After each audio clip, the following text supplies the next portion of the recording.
One of the strictest abortion laws since Roe v. Wade takes effect today in Texas. It bans abortions after 6 weeks of pregnancy before many women even know that they're pregnant. This comes just weeks before Georgia's own abortion law will be argued in a federal court. It would also ban the procedure at 6 weeks or when a fetal heartbeat can be detected. Georgia is one of 15 states that has passed fetal heartbeat bills, as they're called.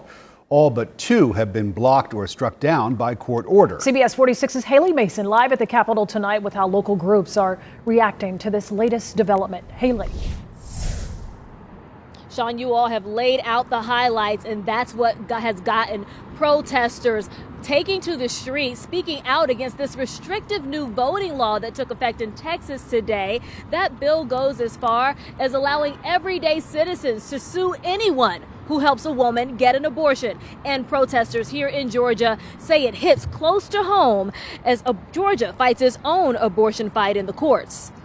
We are out here to stand in solidarity. Georgia's Planned Parenthood pushing back against efforts to block abortions, kicking off a nationwide bus tour called Bands Off Our Bodies. Abortion is still safe and legal and available in this state, and we are fighting to make sure that is the case by seeing Governor Kemp, as we promised, in court later this month.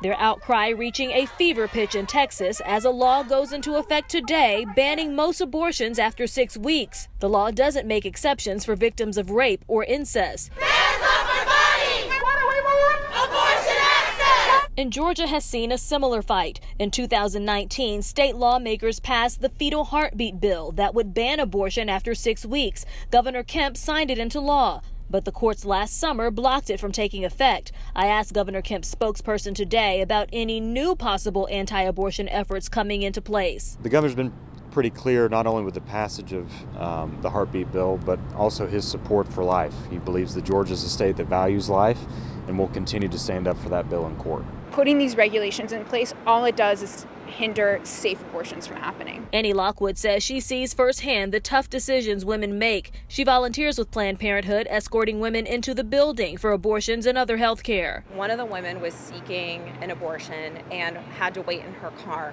And this protester literally stood inches from her car and screamed at her through a microphone and told her she was a murderer, that she was a bad person, that she was going to hell for her choice. And she was sobbing in her car, and I literally had to lay my body on top of her windshield to try and cover up what he was doing. It's hard not to feel hopeless, but it means that we have to fight harder. And that fight will be happening here at the Georgia State Capitol as well. So far, lawmakers have not explicitly stated any plans to reintroduce new anti-abortion legislation. I did reach out to Representative Ed Setzler, who sponsored the last bill. He hasn't gotten back to me yet, but one Georgia Democrat, Josh McLaurin, tweeting this morning, quote, "If Georgia Republicans try to seize the window opened by the Supreme Court, believe that Georgia Democrats will be there doing everything we can to hold the line." That court date comes later in the month. Reporting live outside the state capitol, Haley Mason, CBS 46 News.